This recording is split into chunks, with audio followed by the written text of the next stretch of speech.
benarkah ada hantu di dunia ini? Monitor melihat pintu yang telah dibukanya. Cangkir yang jatuh ke tanah tanpa bisa dijelaskan. Kompor gas dapur tiba-tiba menyala dengan sendirinya. Yang lebih menakutkan adalah pisau dapur memotong barang dengan sendirinya. Fenomena di atas. Pernahkah Anda menemukan semuanya? Pada hari festival Qingming, saya membawa anak saya kembali ke kampung halamannya untuk mengunjungi makam. Kamu bisa kembali dari kampung halamanmu. Anak ini sering mengatakan bahwa ada hantu di dalam rumah. Saya tidak percaya pada hantu. Merasa itu karena saya biasanya menghabiskan terlalu sedikit waktu dengan putra saya. Dia sengaja main-main denganku. Setelah istri pergi, saya tidak menikah lagi. Masukkan semua energi Anda ke dalam pekerjaan Anda. Cinta untuk putranya benar-benar tidak cukup. Tiba-tiba aku merasa bersalah pada diriku sendiri. Untuk menebusnya, saya menyingkirkan banyak sosialisasi yang tidak perlu. Malam ini, saya menonton kartun dengan putra saya di rumah. Lihat setengah, anak saya tiba-tiba bertepuk tangan, menunjuk ke ujung sofa yang lain dan berkata, "Ayah, Bibi juga suka menonton kartun." Aku tersenyum begitu banyak. Saya melihat ke arah yang ditunjuk putra saya. Tidak ada yang Bibi dari mana saja. Bibi Lin mengambil cuti dan pulang. Akan kembali besok. Apa yang ingin kamu makan besok? Ayah meminta Bibi Lin membuatkannya untukmu. Bibi Lin adalah pengasuh yang tinggal di rumah yang saya pekerjakan. Putranya menunjuk ke ujung sofa yang lain lagi. Saya tidak mengatakan Bibi Lin. Bibi Lin tidak suka menonton kartun. Saya sedang berbicara tentang Bibi ini. Saya berpikir, anak ini sengaja melakukannya. Selalu seperti ini selama ini. Orang akan mengatakan bahwa ada hantu di rumah. Setelah beberapa saat, dia mengatakan bahwa seseorang sedang bermain dengannya. Tuhan mengoceh. Aku mencubit wajah kecilnya. Cepat anak-anak kecil, jangan bicara omong kosong. Sekarang ayah menonton TV denganmu. Tidak ada orang lain, tapi dia sedang terburu-buru. Tapi dia duduk di sana. Ayah, tidak bisakah kamu melihat Bibi? Wajah kecilnya yang belum dewasa penuh dengan keraguan. Sepertinya tidak berpura-pura. Saya pikir ini agak aneh, tapi dia tidak repot-repot terus berdebat dengannya. Bawa dia kembali ke kamarnya dan pergi tidur. Aku menutupinya dengan selimut, tutup pintu dan jendela, lalu pergi ke ruang kerja untuk menangani beberapa email kerja. Saya sangat sibuk sehingga lupa waktu. Dia tertidur di meja komputer di ruang kerjanya. Larut malam, jeritan menusuk datang dari kamar putranya. Suara itu seperti pedang tajam, langsung dimasukkan ke dalam hatiku, membangunkanku dari tidur nyenyaku. Suara itu ketakutan dan gemetar. Ini tidak seperti anak berusia 5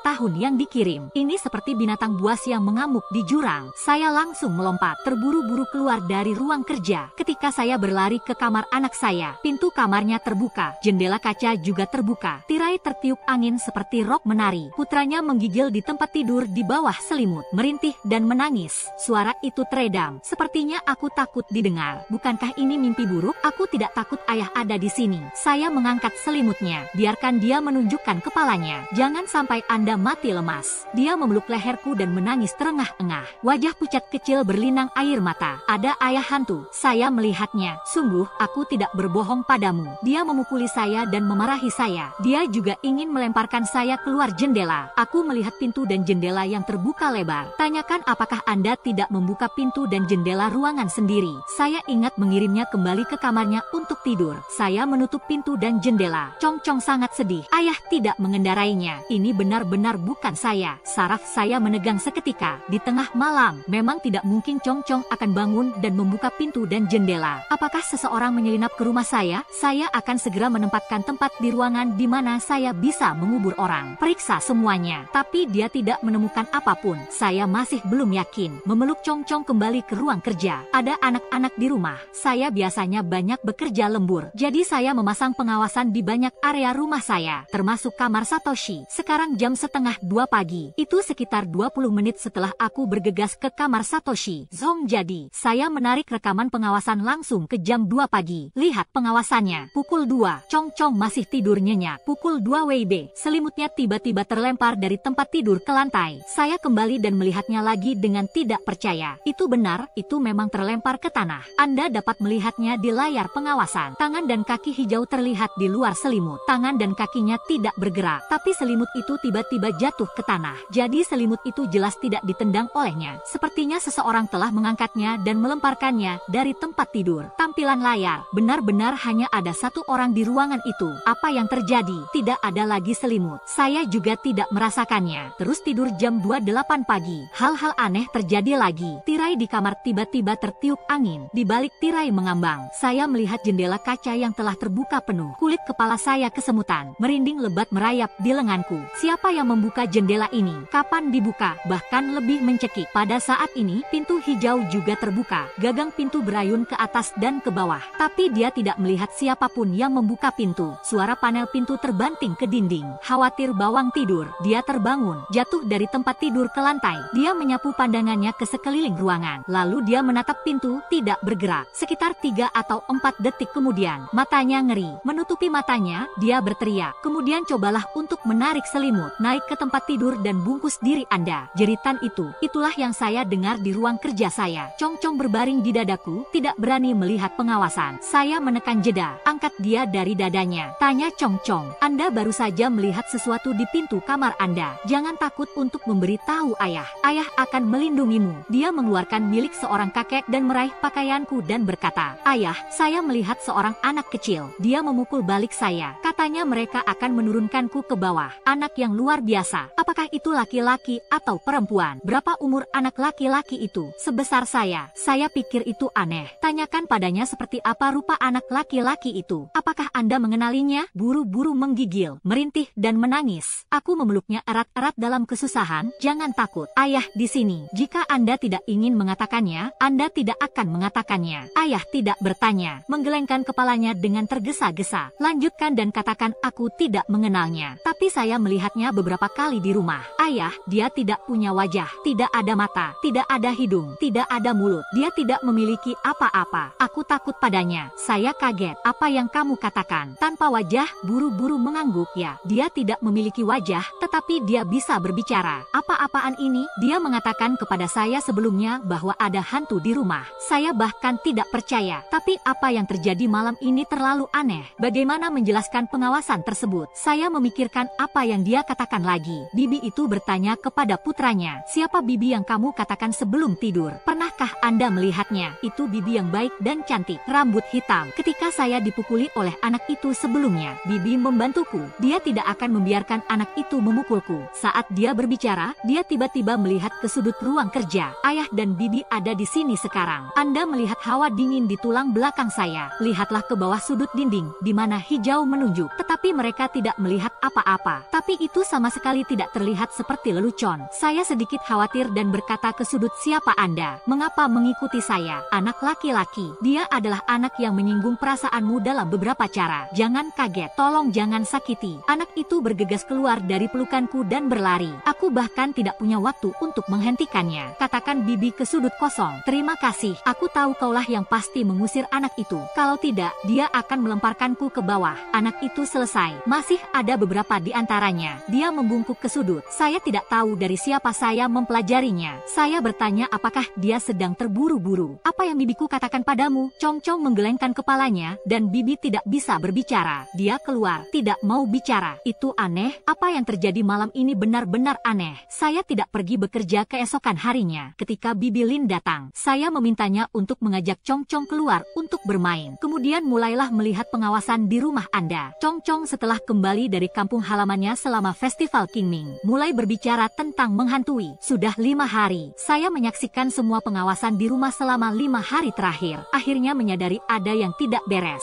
Tampilan pengawasan 5 hari yang lalu pukul 18.10. Buru-buru duduk di sofa di ruang tamu dan menonton TV. Tapi tiba-tiba, seolah-olah ada sesuatu yang melemparkannya ke sofa. Kemudian dia jatuh dari sofa dan ke lantai. Dia berteriak ke arah dapur. Bibi Lin mendengar gerakan itu. Kehabisan mengangkatnya dari tanah. 8 pagi 3 hari yang lalu, saya berangkat kerja setelah sarapan. Buru-buru masih makan. Tapi saya baru saja keluar dari rumah. Sumpit di tanganku terburu-buru. Tiba-tiba itu seperti sesuatu telah diambil darinya. Lalu dia membantingnya ke tanah. Buru-buru jatuh dari bangku. Menakutkan untuk ditonton. Berlari keluar pintu untuk menemukanku. Saya sedang menunggu lift. Saya masih ingat bahwa saya membuatnya bersama karena ini. Saya pikir dia sengaja kehilangan kesabaran. Sialan, jam 3 pagi 2 hari yang lalu. Saya telah tidur nyenyak dan buru-buru bangun dari tempat tidur. Lari ke ruang kerja. Mengambil meja, saya melihatnya bersamanya untuk waktu yang lama. Tiba-tiba, Dia dengan marah tertekuk di atas meja dan berlari ke pintu kamarku. Buka pintu dengan lembut. Berbaringlah di ambang pintu dan lihat ke dalam. Kemudian dia berlari kembali ke kamarnya. Terengah, lempar semua boneka di ruangan ke lantai. Pengawasan. Dia melempar barang-barang dan mengutuk pada saat bersamaan. Matanya sangat kejam. Dan kemudian ada tadi malam. Saya selalu menjadi ateis. Tapi saya mengalami apa yang terjadi tadi malam. Saya harus mempercayainya. Benar-benar ada sesuatu yang tidak ada di dunia ini. Hukum adalah hal kotor yang dijelaskan secara ilmiah. Cepat, apakah ini terjerat dalam tanah? Anak itu sudah lemah dan sakit-sakitan. Terjerat dalam kotoran ini lagi. Bagaimana saya bisa tahan? Tapi saya tidak tahu itu. Tidak tahu harus berbuat apa. Mengapa Anda tidak membawanya ke kuil untuk beribadah? Saya mencari Bibi Lin lagi. Mengerti, tidak ada yang salah dengan Chong Chong akhir-akhir ini. Lagi pula, dia telah bersama Chong Chong lebih lama dariku. Bibi Lin memikirkannya. Aneh untuk mengatakannya. Saya ingat dia tidak makan kuning telur sebelumnya. Tapi aku benar-benar memakannya akhir-akhir ini. Dan anak ini selalu sangat lembut. Tapi 2 hari yang lalu, dia tiba-tiba menatapku dengan kejam. Mereka juga tidak berbicara. Saya sedikit panik ketika melihatnya. Pengawasan memang memotret makan kuning telur dengan tergesa-gesa. Saya pikir itu aneh pada saat itu. Adapun dia menatap Bibi Lin. Mungkin karena sudutnya. Pengawasan tidak menangkapnya. Pikiran saya berpikir sepanjang waktu. Jadi tidak ada pembicaraan. Bibi Lin mengira aku marah. Buru-buru menjelaskan Tuan Pei. Saya tidak berbicara omong kosong. Dan saya pikir karakter anak ini terkadang tidak seperti dia sebelumnya. Rasanya aneh. Tidak apa-apa Bibi Lin. Saya bertanya kepada Anda terlebih dahulu. Saya juga merasa aneh untuk terburu-buru akhir-akhir ini. Apakah dia mengatakan sesuatu yang aneh padamu? Misalnya, rumah itu angker dan sebagainya. Bibi Lin mengangguk. Berhantu atau semacamnya. Dia tidak memberitahuku. Hari Anda kembali dari kampung halaman Anda. Dia tiba-tiba bertanya mengapa saya tidak memiliki foto keluarga di rumah. Ini tidak seperti dia. Jadi jangan mengambil foto keluarga. Saya bahkan tidak tahu bagaimana menjawab pertanyaan ini. Bukankah kamu dan Chong Chong satu-satunya 2 orang di keluargamu? Saya merenung. Apakah tidak ada foto Anda dan Chong Chong di seluruh ruangan? Dengarkan ini. Otak saya berdebar-debar. Saya merasakan darah di tubuh saya menjadi dingin. Buru-buru tidak melihat ibunya. Aku bahkan belum melihat fotonya. Setelah ibunya meninggal, saya khawatir saya akan menyentuh tempat kejadian. Saya pindah. Rumah tempat keluarga dulu tinggal bersama ibunya. Saya tidak pernah kembali. Di sana kosong. Sekarang jangan bicara tentang potret keluarga di keluarga ini. Bahkan tidak ada foto ibunya. Chong Chong bertanya, apakah kamu merindukan ibumu? Pada tahun-tahun sebelumnya, dia tidak dalam kesehatan yang baik. Saya tidak membawanya kembali ke kampung halamannya untuk menyapu kuburan ibunya. Tahun ini, itu karena saya mengunjungi makam ibu saya. Jadi kangen ibu. Hari berikutnya, saya membawa Chong Chong ke kuil di pinggiran kota untuk beribadah. Saya memberitahu tuannya lagi apa yang terjadi pada Chong Chong dalam beberapa hari terakhir. Guru berkata bahwa dia pintar dan lemah. Sangat mudah untuk memprovokasi hal-hal kotor. Memberi Chong Chong pesona perdamaian. Dikatakan bahwa itu dapat mengusir roh jahat. Saya mengambil liburan panjang untuk tinggal di rumah bersama anak-anak saya. Selama waktu ini, Chong Chong tidak pernah meninggalkan pandanganku. Tidak ada yang aneh terjadi lagi. Saya pikir itu adalah pesona perdamaian yang berhasil. Liburan sudah berakhir. Saya pikir hal ini sudah berakhir. Saya kembali bekerja. Tapi saya baru di hari kedua saya bekerja. Sesuatu telah terjadi. Bibi Lin menangis di telepon. Dia memberitahuku. Chong Chong melompat dari gedung. Ketika saya tiba di rumah sakit, Chong Chong masih di ruang operasi. Bibi Lin bergegas mendekat dan meminta maaf padaku. Mengatakan bahwa dia tidak memperhatikan anak itu dengan baik. Kata Bibi Lin, saat dia sedang menyikat toilet di toilet. Tiba-tiba, saya mendengar suara benda berat jatuh ke tanah. Buru-buru lari. Saya melihat warna hijau di lantai. Untungnya, lantai 2 tidak terlalu tinggi. Tidak ada yang jatuh ke kematiannya. Itu hanya aliran kepala yang patah. Pria itu juga pingsan. Saya tidak berpikir ada sesuatu yang benar. Bagaimana Anda mengatakan dia melompat dari gedung? Apakah Anda jatuh dari tangga? Lin Le menggelengkan kepalanya. Saya pikir itu aneh juga. Tapi dia melompat karena tempat dia jatuh jauh dari tangga. Itu tidak mungkin menuruni tangga. Anda dapat melihat pemantauan. Dia mengingatkan saya akan hal itu. Pengawasan rumah terhubung ke komputer dan ponsel. Saya segera mengeluarkan ponsel saya untuk memeriksa pengawasan. Lihat hasilnya. Hatiku menegang. Meraih pengawasan. Buru-buru menyeret kursi ke pagar lantai 2. Kemudian naik ke kursi. Memanjat pagar lagi. Tepat saat dia berbaring di pagar dan hendak melompat. Tiba-tiba, dia berjuang untuk turun dari kursinya. Tapi aku baru saja bangkit dari kursiku. Dia memanjat lagi. Ini seperti di luar kendali. Ini diulang 4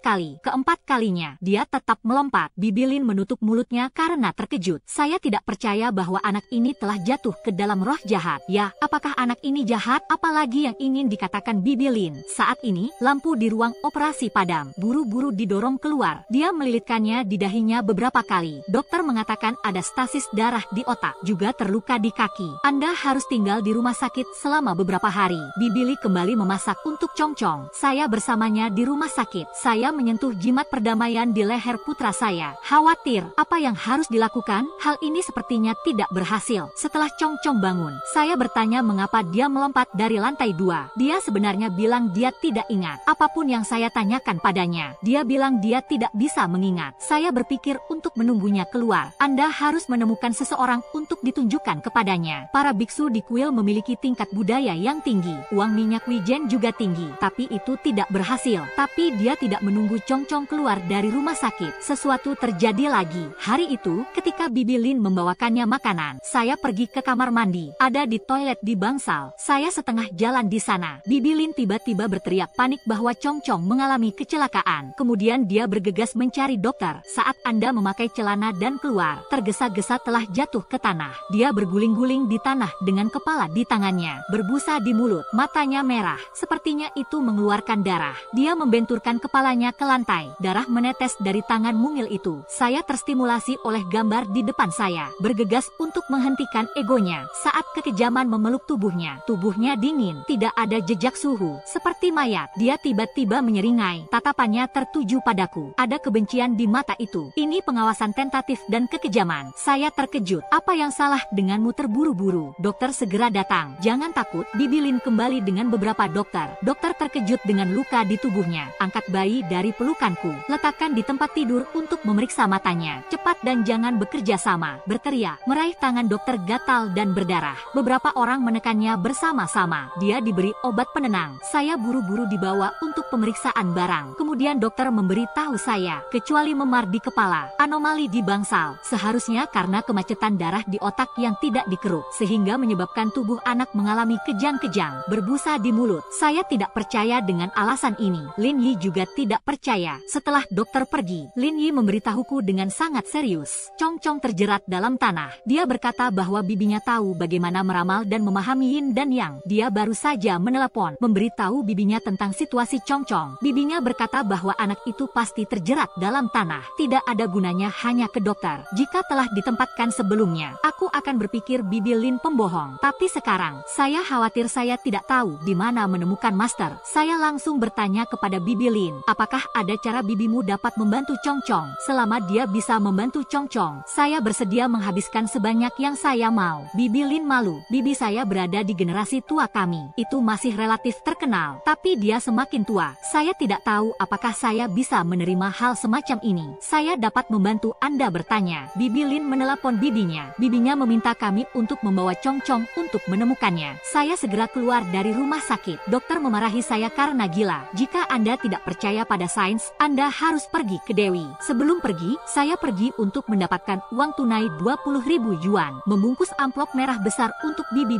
Lin. Saya tidak tahu apakah itu cukup. Kurasa jika dia benar-benar bisa membantu cepat, nanti saya tidak akan mengatakan sebanyak yang dia inginkan. Rumah Bibi Lin cukup dekat dengan kampung halamanku. Kurang dari 30 km.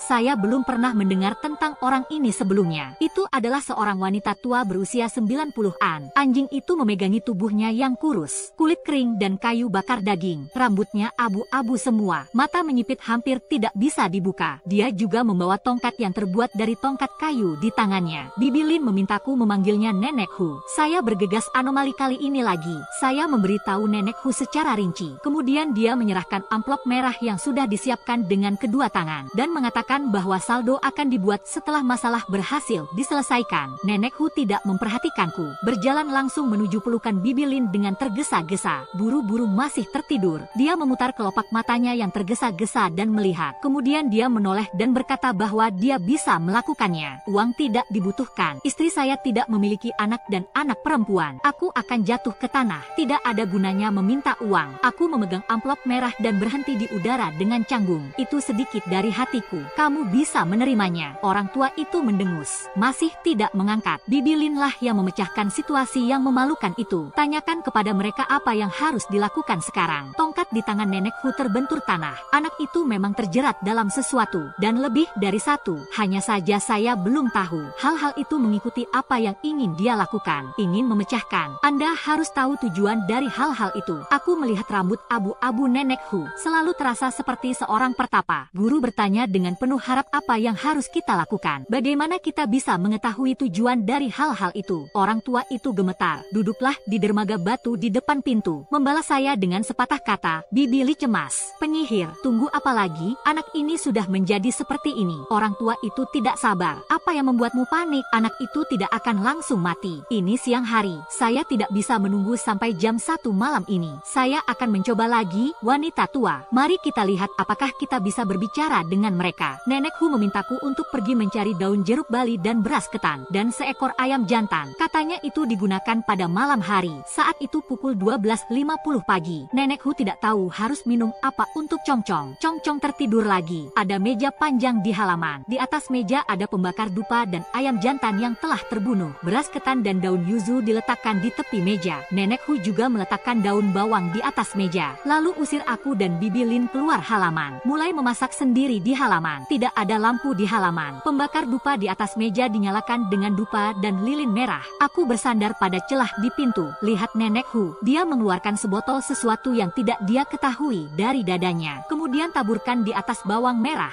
Dia berjalan mengitari meja, menggumamkan sesuatu saat dia berjalan. Suaranya sangat keras. Saya tidak mengerti sepatah kata pun. Setelah membaca, dia mencelupkan daun jeruk bali ke dalam air dan menaburkannya di sekitar. Dia mengambil segenggam beras ketan lagi dan menyebarkannya. Ketika Nenek Hu berhenti setelah melantunkan mantra, lilin-lilin di pedupaan baru saja selesai menyala. Tidak ada lilin. Hari mulai gelap di halaman. Saya tidak bisa melihat apa yang terjadi di dalam. Aneh, sangat gelap. Secara umum, bahkan jika lampu tidak menyala, mata beradaptasi dengan kegelapan. Tidak akan terasa begitu gelap. Tapi di depan mataku ada kegelapan total. Saya sedikit gugup. Saya ingin mendorong membuka pintu dan masuk. Dihentikan oleh Bibi Lin. Anda akan ada alasan mengapa bibiku tidak mengizinkan kami tinggal di halaman. Jadi saya harus menunggu dengan sabar. Saya melihat ponsel saya. Saat itu pukul 1.28 pagi. Sekitar 15 menit berlalu. Tiba-tiba, suara sumpit yang pecah keras terdengar di dalam. Ini diikuti oleh suara meja terbalik. Bibi Lin dan saya terkejut. Saya ingin masuk ke dalam dan melihat-lihat. Dihentikan oleh suara Nenek Hu. Jangan masuk jika tidak apa-apa. Anak itu tidak bisa mati untuk saat ini. Jangan tanya apa-apa dulu. Keluar, Bibi Lin dan aku hanya bisa berhenti. Suara menghancurkan barang-barang terus-menerus datang dari dalam. Lalu ada tangisan anak itu. Ini sangat gila. Tangisan itu bukan tangisan seorang anak berusia 5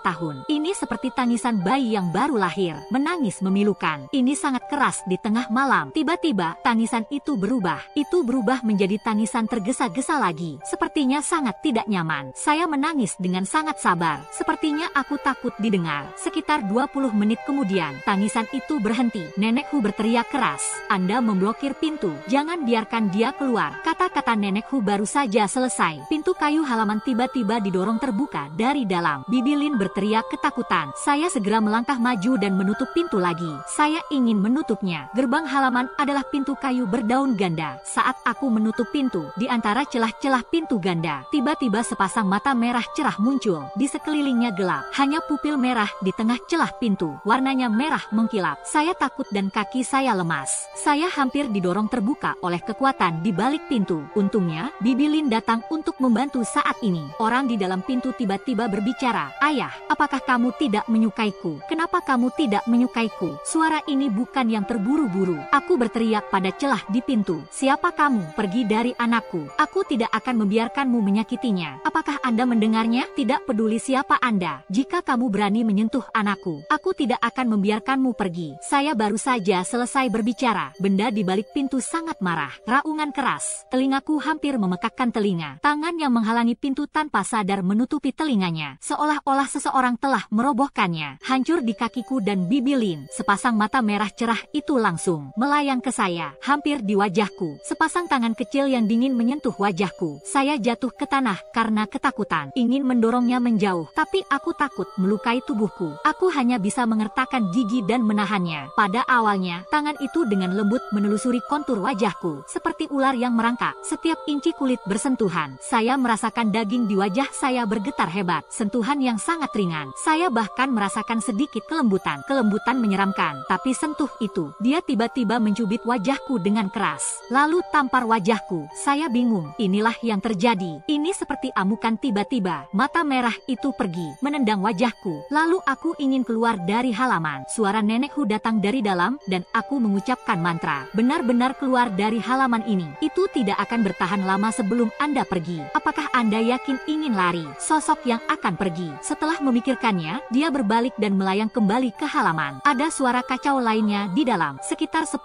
menit lagi berlalu. Nenekku memberitahu kami bahwa kami bisa masuk. Ketika saya masuk dengan lampu telepon saya, bahkan tidak ada tempat untuk meletakkan kakimu di halaman. Tanahnya penuh dengan kekacauan. Nenekku langsung duduk di tanah. Ada keringat di dahinya. Merasa lelah, buru-buru pingsan di tanah. Saya membantu nenekku ke kursi. Dia tiba-tiba bertanya kepada saya berapa banyak putra yang Anda miliki. Saya tercengang oleh pertanyaannya. Saya akan mengatakan 1. Ketika kata-kata itu keluar dari bibirnya, dia tiba-tiba berhenti. Tiba-tiba aku teringat wajah kecil kusut itu dari 5 tahun yang lalu. Jantungku berdebar-debar tanpa alasan yang jelas. Tidak, saya tidak hanya memiliki 1 putra. Saya juga memiliki seorang putra. Dia belum punya waktu untuk melihat dunia, dan dia meninggalkanku. Chong Chong juga memiliki seorang adik laki-laki. Ming Ming dan Chong Chong adalah saudara kembar. Dia meninggal pada hari dia dilahirkan. Sulit bagi istri saya untuk punya bayi. Perdarahan masif ketika adik laki-laki Chong Chong lahir. Tidak ada nafas yang tersisa. Pada hari itu, saya kehilangan istri dan putra bungsu saya pada saat yang sama. Nenekku tiba-tiba menanyakan ini. Mungkinkah ini anomali Chong Chong selama ini? Apa bedanya? Saya tidak berani menyembunyikannya. 1510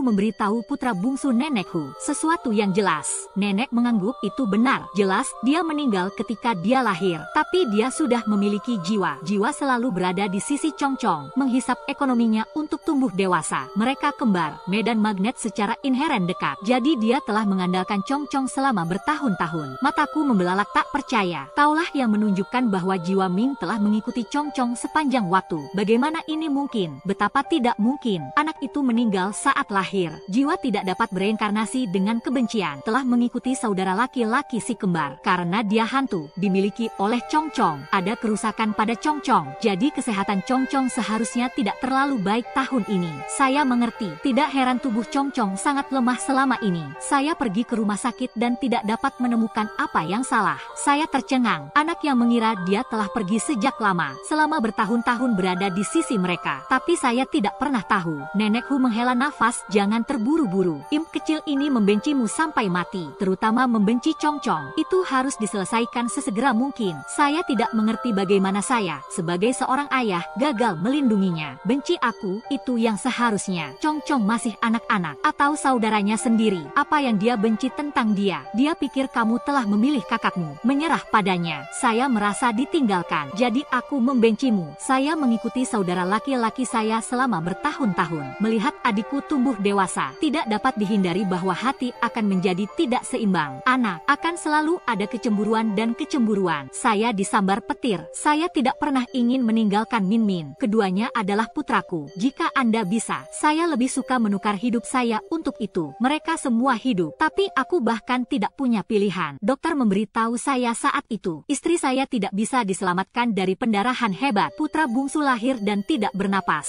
Saya mengabaikan rintangan mereka. Terburu-buru ke ruang bersalin. Melihat tidak ada nafas lagi. Jelas terbungkus kain. Wajah kecil itu berkerut. Saya berlutut di depan ranjang rumah sakit istri saya, dengan dia di lengan saya. Menangis pingsan. Aku kembali sadar dari ingatan. Bertanya kepada nenekku bagaimana Chong Chong baik-baik saja beberapa tahun yang lalu. Chong Chong berkata dia juga melihat seorang bibi. Siapa itu? Nenekku menyesap air liurnya dan berkata bahwa dia masih sangat lemah sebelumnya. Dan dia tidak membiarkan Chong Chong menyadari keberadaannya. Sekarang Chong Chong telah dewasa. Dia juga jauh lebih kuat. Dia mungkin telah dirangsang akhir-akhir ini. Sering terjadi. Mulailah menyakiti Chong Chong. Itu sebabnya Chong Chong melompat dari lantai 2. Adapun bibi yang dikatakan Chong Chong, dia juga ada di sini malam ini. Begitu dia hendak memasuki halaman, dia diteriaki oleh Ming Ming. Saya tidak bisa berbicara dengannya. Jika tebakanku benar, dia istrimu. Saya melompat kegirangan. Apakah istri saya yang melihat saya terburu-buru? Dia telah meninggal selama 5 tahun. Ternyata dia selalu tinggal bersamaku. Saya berteriak pada istri saya ke halaman. Anda tidak di sini. Aku rindu sekali sama kamu. Dapatkah Anda mendengar apa yang saya katakan? Tidak ada gunanya bagi Nenek Hu untuk mengetuk tongkat kayu. Jika Anda berteriak dengan suara keras, Anda dapat berbicara dengan hantu. Bukankah dunia ini berantakan? Aku memohon padanya untuk Nenek Hu. Apakah ada cara Anda bisa membiarkan saya bertemu istri saya? Nenek Hu memikirkannya dan berkata, tidak apa-apa. Iblis kecil itu marah, hampir mematahkan tulang lamaku. Saya tidak tahu apa yang dia coba lakukan. Anda pergi dan bertanya kepada istri Anda. Lihat apakah dia tahu. Mengetahui tujuan adalah solusinya. Nenek bilang dia ingin melihat istriku. Chong Chong tidak bisa berada di sana. Jika tidak, itu akan terganggu. Keesokan harinya, Bibi Lin dan Chong Chong tinggal di rumah Nenek Hu. Saya membawa Nenek Hu kembali ke kampung halaman saya. Sudah hampir jam 1 pagi. Mereka datang ke kuburan istri saya. Nenek bilang aku orang awam. Upacara harus diadakan di sini untuk melihat jiwa istriku. Sama seperti tadi malam, saya menyiapkan ayam jantan dengan beras ketan dan daun jeruk bali. Tempatkan mereka di depan kuburan. Nenek Hu mengobrol sebentar di depan kuburan. Berikan aku botol kecil. Ini air mata sapi. Jatuh ke kedua mata. Kemudian tutup mata Anda. Buka lagi setelah 3 menit. Ini memungkinkan Anda untuk melihat hantu. Anda akan tenang. Jangan berteriak. Ingat Anda hanya punya waktu 15 menit. Butuh waktu sekitar 3 menit untuk melakukan itu. Aku perlahan membuka mataku. Pemandangan di depanku masih sama seperti sebelumnya. Yang aneh adalah Nenek Hu sudah pergi. Tidak melihat istriku juga. Saya akan mencarinya. Tiba-tiba saya menemukan sosok di belakang makam istri saya. Berpakaian hitam. Ketika kepala diblokir oleh kuburan, kabut mulai memenuhi area tersebut. Dari kejauhan, dengan cepat melilitku. Ini sangat atmosfer dalam film horor. Pria itu telah menggali sesuatu di balik kuburan. Tidak mengangkat kepalanya juga. Ini tengah malam. Siapa yang menggali di balik kuburan? Saya merasa kulit kepala saya kesemutan. Takut berteriak padanya. Siapa saja yang ada di sana? Pria yang keluar mendengar suaraku dan berdiri. Lalu menoleh dan melihatku nanti. Dia menyeringai diam-diam. Ya ampun, bisakah Anda mengerti bagaimana perasaan saya saat itu? Saya hampir pingsan. Saya tidak bisa berhenti gemetar di sekujur tubuh saya. Lalu dia berlutut lemas. Saya ingin berlari tetapi saya tidak memiliki kekuatan. Wajah putih pria itu dengan seringai menyeramkan. Kedua bola mata yang menonjol hampir jatuh dari rongganya. Lidah panjang menggantung dari dada. Ada juga sebagian besar mengepel di tanah. Pada potongan rambut pendek yang berantakan, tanda pisau di tengkorak bisa dilihat. Semua tengkorak terbelah. Otaknya masih menggelegak. Itu bukan hal yang paling penting. Yang penting adalah pemahaman orang tersebut. Dia sudah mati selama 7 atau 8 tahun. Pria ini adalah tetangga saya. Dia berusia 40-an ketika dia meninggal. 8 tahun yang lalu, istrinya selingkuh, membunuhnya dengan majikannya. Tidak hanya membacoknya sampai mati. Setelah kematiannya, dia masih tergantung di balok rumah. Butuh beberapa hari bagi desa untuk mengetahuinya. Ini adalah keributan besar di desa kami saat itu. Pintu sebelah tahu semua tentang itu. Saya tidak berharap melihatnya malam ini. Dia melayang ke arahku sambil menyeringai. Ini benar-benar mengambang. Kaki tidak menyentuh tanah. Saya tidak naik kembali. Ucapkan selamat tinggal dengan suara gemetar. Saudara tahu, jangan datang ke sini. Kami tetangga yang baik. Bukannya aku menyakitimu. Saya pergi ke sana ketika Anda pergi ke pemakaman. Jangan sakiti aku. Saya datang ke istri saya malam ini. Aku tidak bermaksud mengganggumu. Jangan mendekatiku. Saya takut. Saya benar-benar takut. Aku tidak bisa menahan tangis. Saya benar-benar takut. Meskipun saya belum melakukan apapun untuk mengasihani dia. Tapi dia muncul seperti ini. Atau di kuburan di tengah malam. Siapa yang tahan? Saya masih menangis di setiap kesempatan. Orang-orang berusia 30-an. Saya tidak takut ditertawakan. Suara yang akrab terdengar di belakangku. Aku menoleh dengan penuh semangat. Saya melihat wajah yang membuat saya merindukan siang dan malam. Dia masih sangat cantik. Bahkan jika itu menjadi hantu, masih lembut dan elegan. Istriku benar-benar kamu. Wu, aku pingsan saat melihatnya. Dia tidak bisa menyentuhku. Kamu perlu memelukku dan membujukku untuk tidak menangis. Tidak ada rasa malu kehilangan orang. Saya tidak sendirian. Saya baru ingat bahwa ada hantu berlidah panjang di belakang saya. Ketika dia berbalik, dia menemukan bahwa hantu berlidah panjang itu telah berbalik. Aku menatapnya dengan rakus. Bagaimana kabarmu selama ini, istri? Saya tidak tahu Anda masih di sana. Aku tahu aku akan datang menemuimu. Sang istri tersenyum kecut. Bagaimana Anda bisa datang dan melihat saya dengan santai? Aku baik-baik saja. Jangan khawatirkan aku. Waktu terbatas. Kita harus turun ke bisnis.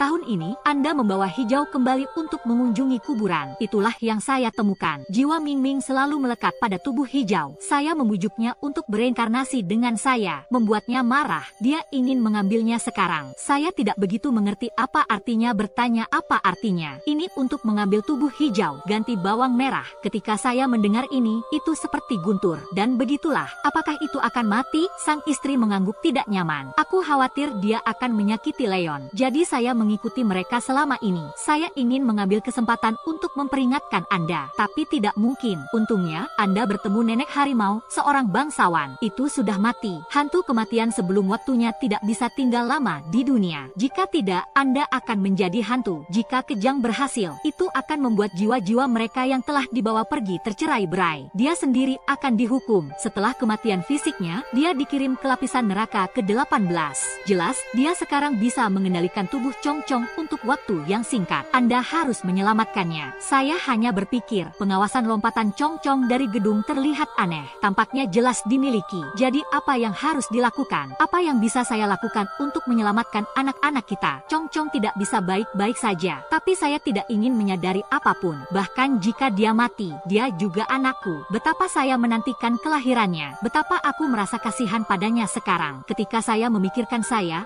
telah menjadi hantu yang kesepian selama bertahun-tahun. Bahkan tidak ada satu orang pun yang berbicara. Hatiku hampir terkoyak kesakitan. Jelas kebenciannya terlalu berat. Ketidakmampuan untuk bereinkarnasi. Satu-satunya cara adalah meredakan kebenciannya. Bujuk dia untuk bereinkarnasi. Jika tidak ada anak yang akan berakhir dengan baik. Bagaimana cara mengatasinya? Terserah Anda, sang ayah, untuk mencari cara. Saya menjelaskannya kepadanya. Kami tidak meninggalkannya. Tapi dia tidak percaya. Istri saya baru saja selesai berbicara. Tubuh menjadi transparan. Aku menatap kekasihku yang akan menghilang lagi. Melompat ke depan dan mencoba memeluknya. Tapi itu kosong. Saya bertanya kepada istrinya. Apakah aku akan pernah melihatmu lagi? Aku merindukanmu nanti. Aku tidak ingin melihatmu lagi. Dia menggelengkan kepalanya dan tidak datang. Hantu mengikuti yang hidup. Ini akan merusak umur panjang orang yang hidup. Kalau tidak, saya sudah ada selama beberapa tahun. Juga tidak akan karena saya belum pernah melihat Anda dan anak itu sekalipun. Dan tunggu sampai Anda menyelesaikan semuanya. Saya membawa Ming Ming untuk bereinkarnasi. Saya belum pernah bereinkarnasi sebelumnya. Itu karena itu terasa. Jiwa Ming Ming masih berkeliaran di dunia ini. Saya tidak bisa khawatir tentang dia. Saya tidak berharap dia terburu-buru. Setelah mengatakan itu, sosoknya benar-benar transparan. Bahkan tidak ada siluet yang tersisa. Istri, aku mencengkeram udara dan merengek. Air mata membutakan penglihatanku. Menghapus air mata. Saat aku membuka mataku lagi, kabut telah terangkat. Nenek macan berdiri di depanku dan bangun.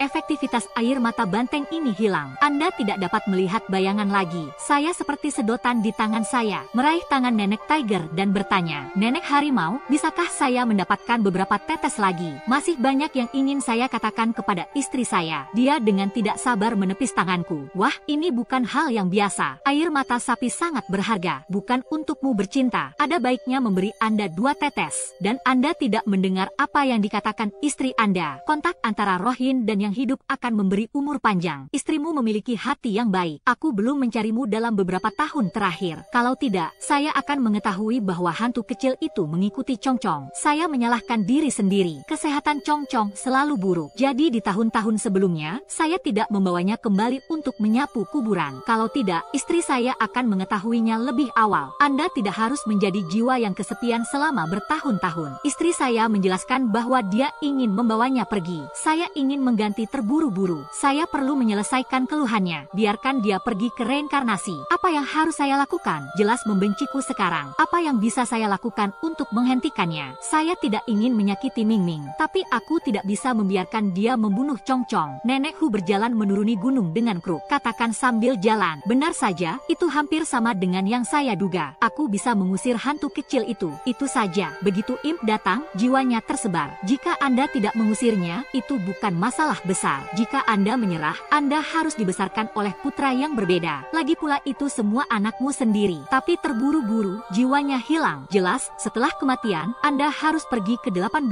lapisan neraka. Lagi pula, Andalah yang hilang. Pikirkan sendiri. Apakah Anda menginginkan putra sulung Chong atau putra bungsu Anda. Jalan pegunungan gelap. Aku buru-buru menyalakan senterku untuk menunjukkan jalannya. Kata-katanya membuat hatiku dingin. Ini semua anakku. Tak satu pun dari mereka yang enggan. Nenek Hu tidak punya cara lain. Penggusuran paksa. Tidak, itu sudah menyedihkan. Jangan biarkan dia berkeliaran lagi. Saya juga tahu konsekuensi mengambilnya. Saya tidak bisa membiarkan itu terjadi. Jika Anda bisa, saya berharap saya mati. Biarkan mereka berdua hidup. Saya sudah mengatakan itu. Nenek Hu berhenti tiba-tiba, memalingkan kepalanya untuk menatapku dengan serius. Tidak berbicara. Saya bingung. Apa yang salah? Saya mengatakan sesuatu yang salah. Dia tertawa. Nak, jika Anda benar-benar tidak takut mati, saya punya cara lain. Saya sangat gembira. Selama aku bisa menyelamatkan anakku, saya bersedia melakukan apa saja. Nenek Hu berkata bahwa dia tidak mau melepaskan keluhannya dan pergi ke reinkarnasi. Anda tidak ingin diusir secara paksa. Jika kejang berhasil, tidak ada saudara yang berakhir dengan baik. Tapi Anda bisa memberi. Anda menawarkan untuk memberi dan mengambil darinya. Itu perbedaan besar. Metode ini agak merugikan. Terserah Anda untuk menyerahkan hidup Anda. Saya langsung mengerti. Maksudmu, saya berinisiatif memberikan tubuh saya kepada Ming Ming. Dia tidak akan pergi ke 18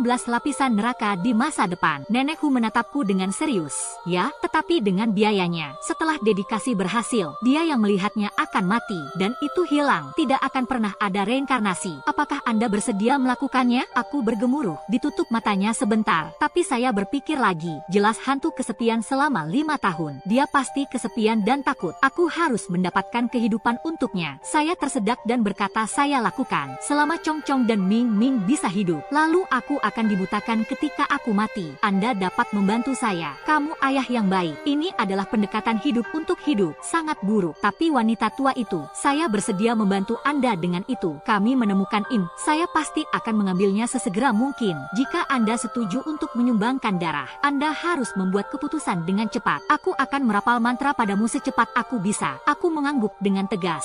Saya menemukan jawabannya. Tolong bantu saya. Terima kasih, Nenek Hu. Saya pikir saya akan bisa hidup di masa depan. Saya hanya ingin bahagia. Sengaja mengabaikan bahwa dia akan mati. Kami baru saja menuruni bukit. Telepon Bibi Lin menelepon. Pergi terburu-buru. Buru-buru membuat Bibi Lin pingsan dengan bangku. Saat Anda bangun, yang lainnya sudah pergi. Bibi Lin pergi ke rumah Nenek Hu dan di desa. Saya tidak melihat siapapun. Bibi Lin sangat cemas sampai dia akan menangis. Meminta maaf dengan penuh semangat di telepon. Nenek Hu menyambar ponselnya dan berkata jangan mencarinya. Aku tahu kemana perginya hantu kecil itu. Anak ini sangat pandai melempar orang. Menutup telepon, Nenek Hu turun dari mobil. Bocah mati ini sangat sulit ditangani. Saya seorang wanita tua. Perjalanan di tengah malam sudah cukup melelahkan. Saya akan naik lagi. Aku harus membuka pantatnya. Saya keluar dari mobil dengan bingung. Nenek Hu, apakah kita harus naik lagi? Maksudmu anak itu ada di pegunungan, bukan kekejaman pencuri ayam hantu kecil ini. Saya khawatir saya akan mengusirnya. Saya ingin mengambil tubuh ini malam ini. Tidak ada waktu tersisa untuk berpikir. Apakah Anda ingin hidup sekarang? Buat keputusan Anda sekarang. Kata lain, saya naik gunung malam ini. Ada kemungkinan bahwa Anda tidak akan pernah bisa turun lagi. Ini juga terlalu cepat. Tiba-tiba saya merasa sedikit sedih dan enggan. Bukannya dia enggan mati demi putranya. Sebaliknya, dia enggan menyerahkan 2 anak. Saya tidak akan pernah melihat mereka lagi. Aku bahkan tidak mendengar Ming Ming memanggilku ayah. Setelah itu saya meninggal. Bagaimana kedua anak Chong Chong dan Ming Ming akan hidup? Tidak ada seorang pun di rumah istri saya. Saya tidak punya banyak kerabat di sini. Saya biasanya tidak tetap berhubungan satu sama lain. Kepada siapa saya dapat mempercayakan anak-anak saya? Ketika kami mendaki bukit lagi, di depan makam istrinya, sesosok kecil terlihat menggali kuburan. Aku bergegas mendekat dan memeluknya. Apa yang kamu lakukan di sini di tengah malam? Dia mendorongku menjauh.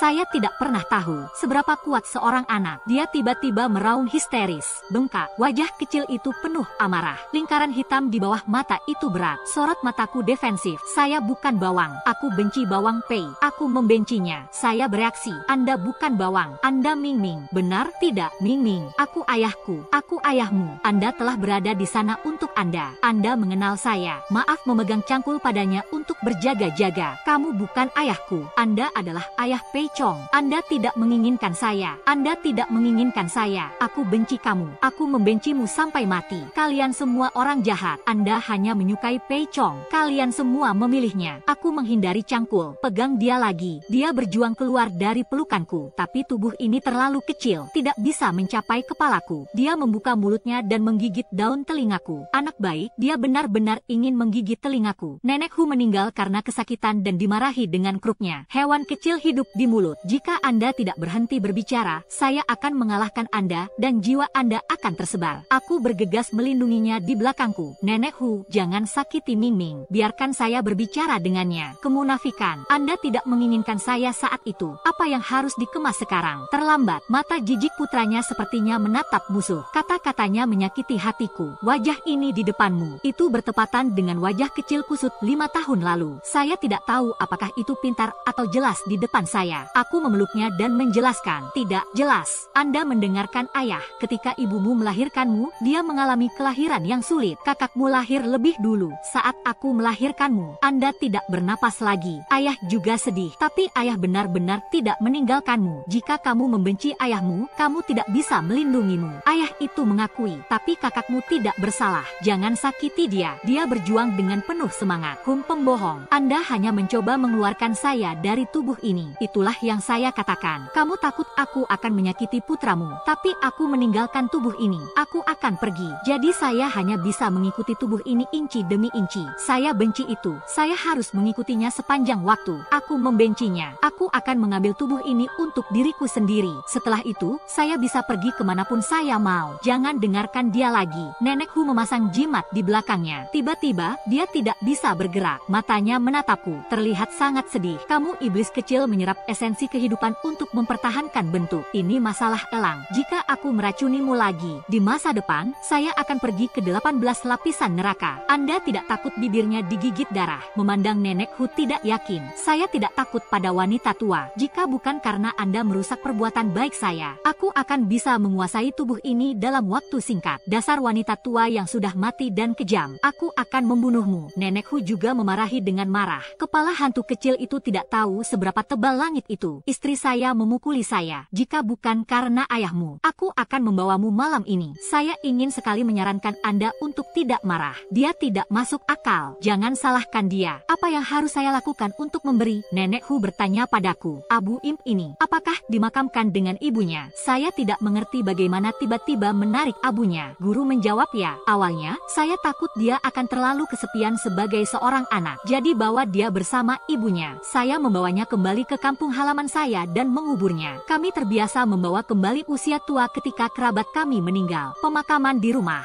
Nenek Hu mengangguk. Itu benar. Imp kecil ini datang ke kuburannya malam ini. Saya ingin menggali abu saya. Selama dia menelan abunya, dapat dibawa pergi secara paksa. Ganti bawang sepenuhnya. Saya mengerti. Anak itu masih memiliki luka di wajahnya. Jaraknya sekitar 30 km dari rumah Nenek Hu di sini. Malam besar. Bagaimana dia melakukannya sebagai seorang anak? Saya membelai wajah kecil anak saya. Berpikir bahwa jika dia tidak mati saat itu, apakah terlihat seperti ini? Kurasa begitu. Kembar identik. Terlihat sangat mirip. Aku berjongkok di depannya dan berkata, tinggalkan adikmu sendiri. Dia bahkan tidak tahu Anda ada. Selama bertahun-tahun, ayah tidak pernah memberitahunya apapun tentangmu. Bukannya ayah tidak menyukaimu. Kepergianmu yang membuat ayah sedih. Jika Anda memiliki dendam, saya ingin hidup di dunia ini. Kemudian ayah akan berubah bersamamu. Ayah tidak apa-apa memberimu kesempatan. Dia terguncang. Lihat aku dengan tidak percaya. Tembak tubuhmu padaku. Saya mengangguk. Ini tubuh ayah untukmu. Anda akan dapat hidup seperti orang normal di masa depan. Dan itu tidak akan turun 18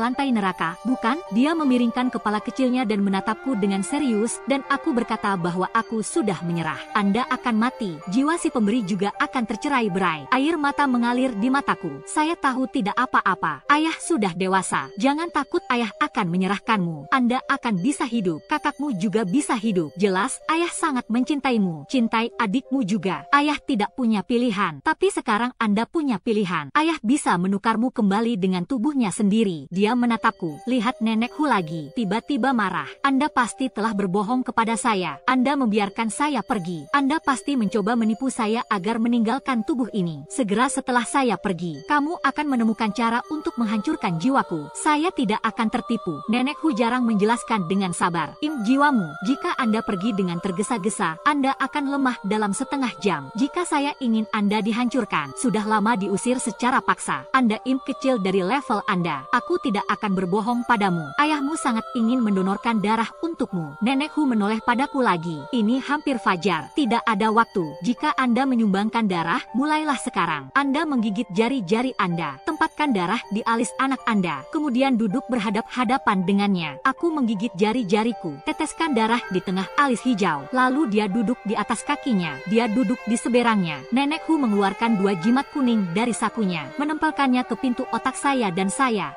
langsung kehilangan kesadaran. Saat aku bangun lagi, saya menemukan diri saya di tanah. Saya bangun. Saya menemukan tubuh saya masih tergeletak di tanah. Apakah jiwaku hilang? Saya melihat Chong Chong di sisi lain. Tubuhnya juga jatuh ke tanah. Berdiri di samping tongkat tubuh adalah 2 anak yang identik. Ini benar-benar persis sama. Aku bahkan tidak tahu siapa itu siapa. Apakah kalian berdua? Aku bergegas dengan penuh semangat untuk memeluk mereka. Tapi itu kosong. Saya lupa. Jiwa tidak bisa disentuh. Mereka mengabaikan saya. Mereka semua saling menatap. Saya bertanya apa yang sedang terjadi. Istri saya melayang di kuburan dan menatap saya dengan sedih. Saya tahu segalanya dengan tergesa-gesa. Dia telah mendengar semua percakapan Anda sebelumnya. Saya terlalu bersalah untuk melihatnya. Saya minta maaf untuk istri saya. Saya tidak bisa memperbaiki keadaan. Istri menangis bodoh. Tahukah Anda bahwa jika Anda melakukan ini, Anda akan hancur. Anda tidak akan pernah bisa bereinkarnasi lagi. Tidak akan pernah ada Anda di dunia ini lagi. Apakah kamu tidak benar-benar menyesalinya? Saya baru saja akan menjawab. Salah satu anak berteriak, Anda pergi, Anda pergi. Tubuh ini milikku. Anda telah menggunakannya selama 5 tahun. Selanjutnya giliranku. Saya berada dalam kegelapan. Mengapa saya hanya harus bersembunyi dan bersembunyi? Aku benci kamu. Kamu anak. Itu semua karena Anda dan saya sehingga saya menjadi seperti ini. Kamu anak nakal. Yang lain segera mulai menangis.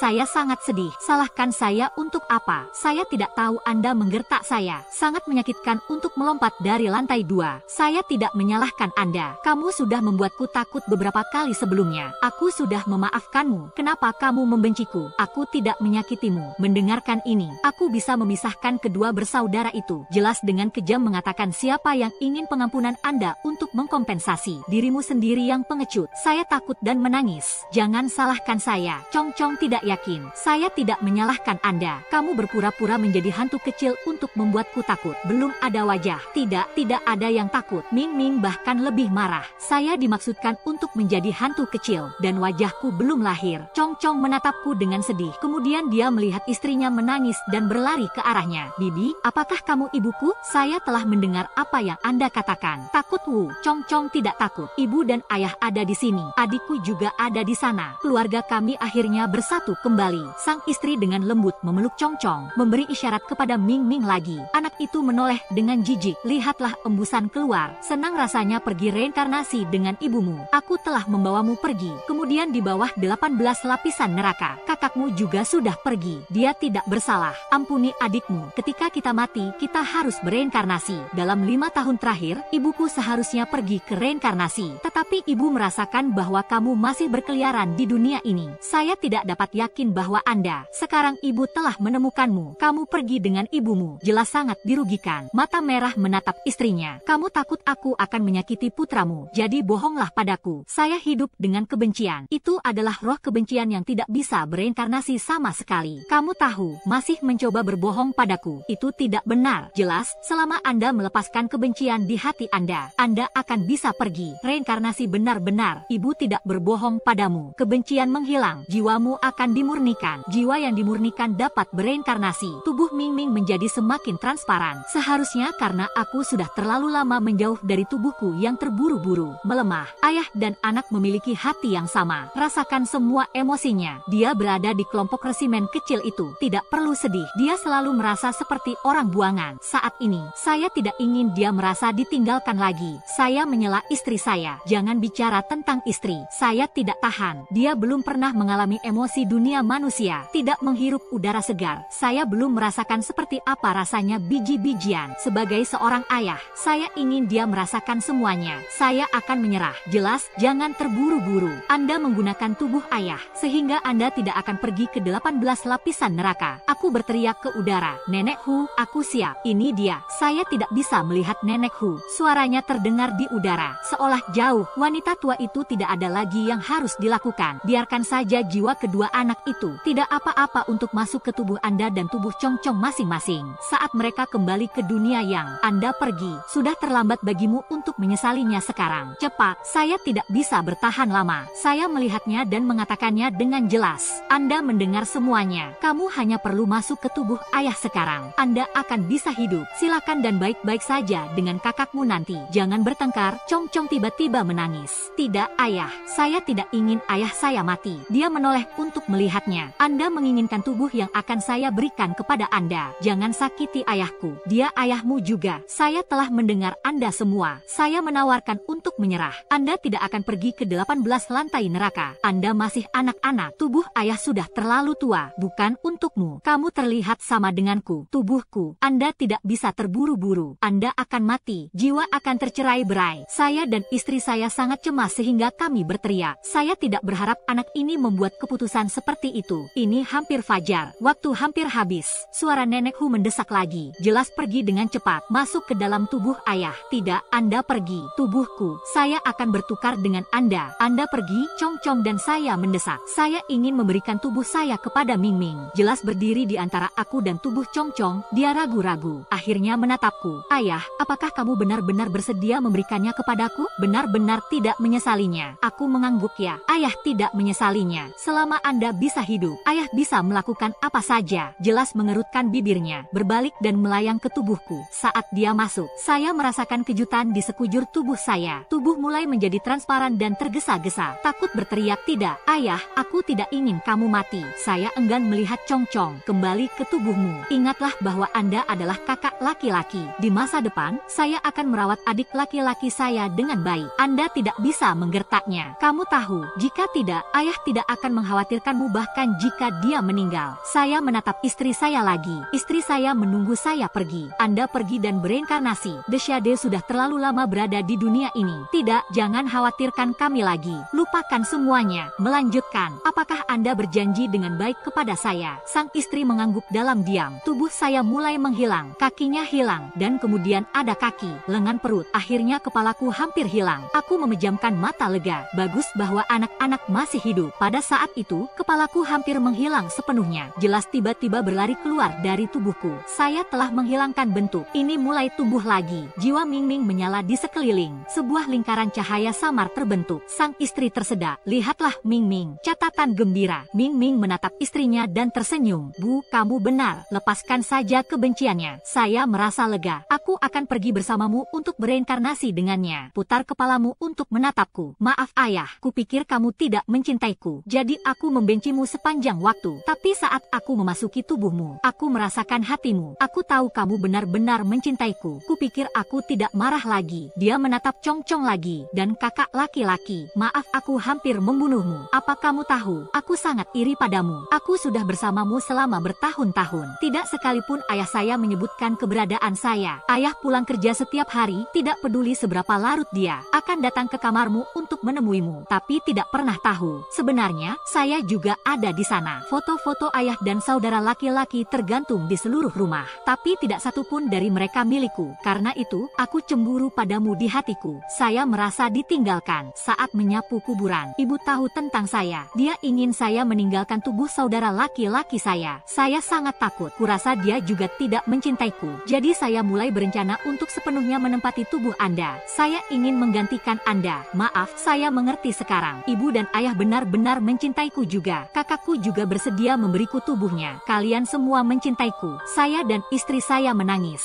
Aku berteriak padanya. Anda hidup dengan baik. Ayah benar-benar ingin kamu hidup. Selama bertahun-tahun Anda bersembunyi dalam kegelapan dan mengawasi saya dan Chong Chong. Pasti bertanya-tanya, seperti apa dunia ini? Kamu bisa hidup dengan tubuh ayahmu. Memang bagus bahwa aperture di sekelilingnya semakin cerah dan tubuhnya menjadi semakin transparan. Tidak, ayah. Saya tidak ingin Anda kehilangan jiwa Anda. Aku akan sedih seperti itu. Ibu dan saudara laki-laki juga akan sedih. Ibuku dan aku pergi ke reinkarnasi. Kamu akan baik-baik saja dengan kakakmu di masa depan. Buru-buru menangis dan berkata, saudara, jika Anda tidak ingin bereinkarnasi, saya bersedia memberikannya kepada Anda. Anda cepat. tubuhku jelas terlihat terburu-buru. Terima kasih, saudara. Lebih baik aku pergi dan bereinkarnasi. Aku membawa ibuku bersamaku. Saya tidak takut dengan kelemahan istri saya. Memeluk tubuh kecil itu dan menangis. Tahu adalah bahwa ibu membawamu bersamamu. Kemanapun Anda pergi, Mommy akan pergi bersamamu. Nenek Hu mungkin tidak bisa menahannya lagi. Dorongan lain, yah, karena aku tidak menyerah. Kemudian Anda kembali ke tubuh Anda sendiri. Jiwa akan lelah keluar dari tubuh untuk waktu yang lama. Kembali, istri saya dan Ming Ming berdiri bersama dan menatap saya dan Chong Chong. Lalu dia melambai pada kami. Ayo, kembali. Jadilah baik di masa depan. Pasti bagus.